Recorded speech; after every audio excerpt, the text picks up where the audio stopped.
Hi everyone, this is Mr. Zirkle, and this video discusses mining and its impact on the environment.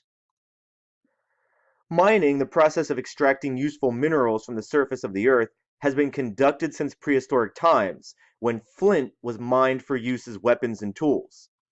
These mineral resources are important because they can be processed into raw materials and useful products, and they can also be used to provide low-cost energy. Note that when we use the term mineral or mineral resource, we're not only talking about minerals, but also substances such as sand, gravel, and limestone, which don't fit the traditional definition of the word mineral. Geologic processes create minerals and concentrate them around the world based on where these geologic processes occur. An ore is a rock that contains large concentrations of a mineral that make it economically valuable. Ores can be grouped into high-grade ore, which contain large concentrations of a desired mineral, and low-grade ores, which contain smaller concentrations. Miners obviously want to mine higher-grade ores first. This picture here shows sphalerite, which is the main ore of zinc. To find these valuable ores, geologists study geologic formations and then test the physical and chemical properties of soil and rocks and determine their size and concentrations. These identified sources from which we can extract a mineral profitably are called mineral reserves, and each country has varying amounts of mineral reserves.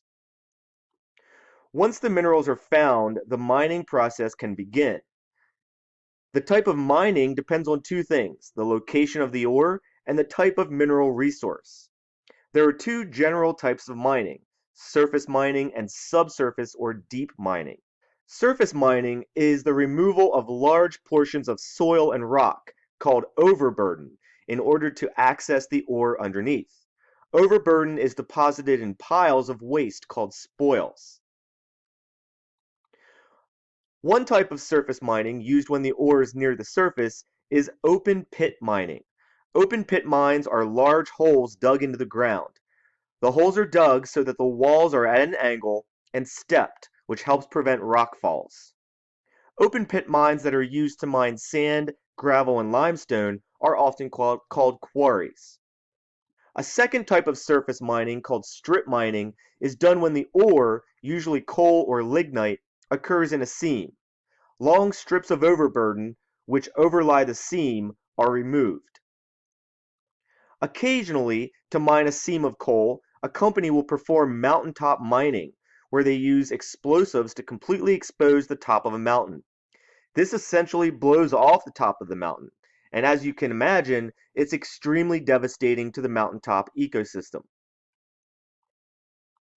The second major type of mining is subsurface or deep mining. This is probably what you think of when someone says the word mining. This type of mining consists of digging tunnels and shafts into the earth to reach buried mineral deposits. Once the ore has been extracted, it needs to be processed. Processing involves removing the valuable minerals from the rock that contain it. In the smelting process, the ore is usually crushed into smaller pieces and then heated beyond the melting point of the metal in the presence of a chemical reducing agent which decomposes the ore, leaving behind the metal. It requires a significant amount of energy and releases carbon dioxide. Chemical reactions can also be used to separate the valuable minerals from the ore. For instance, during cyanide heap leaching, gold ore is heaped onto a pile and sprayed with cyanide, which leaches the gold from the ore.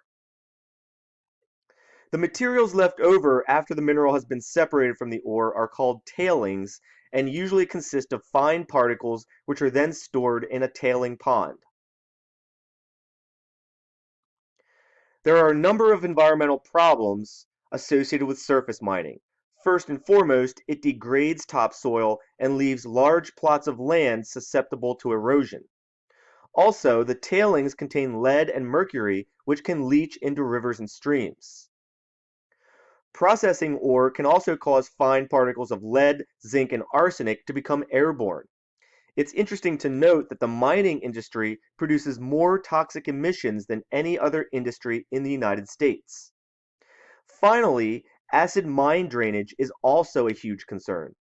Acid mine drainage is a form of water pollution that happens when rain, runoff, or streams come in contact with rock that is rich in sulfur.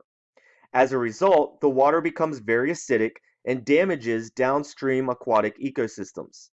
In some regions, it's the most common form of stream and river pollution.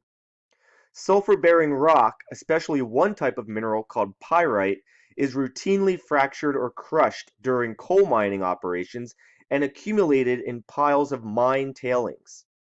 Pyrite contains iron sulfide, which, when in contact with water, dissociates into sulfuric acid and iron. The sulfuric acid dramatically lowers the pH, and the iron can precipitate and form an orange or red deposit of iron oxide that smothers the bottom of the stream, killing plants and animals. As the more accessible ores are mined to depletion, mining operations are forced to either access lower grade ores or mine the ores in a different way. For example, as coal reserves get smaller due to lack of easily accessible reserves, it becomes necessary to access coal through subsurface mining. As we said earlier, subsurface mining consists of digging tunnels and shafts into the earth. While it disturbs only 1/10 the amount of land that surface mining does, it's very expensive. Acid mine drainage is a significant problem, and there's always the chance of cave-ins and explosions, diseases like black lung, and subsidence. Alright, well, that's the end of this video. If you have any questions or concerns, please message us. Otherwise, we'll see you soon.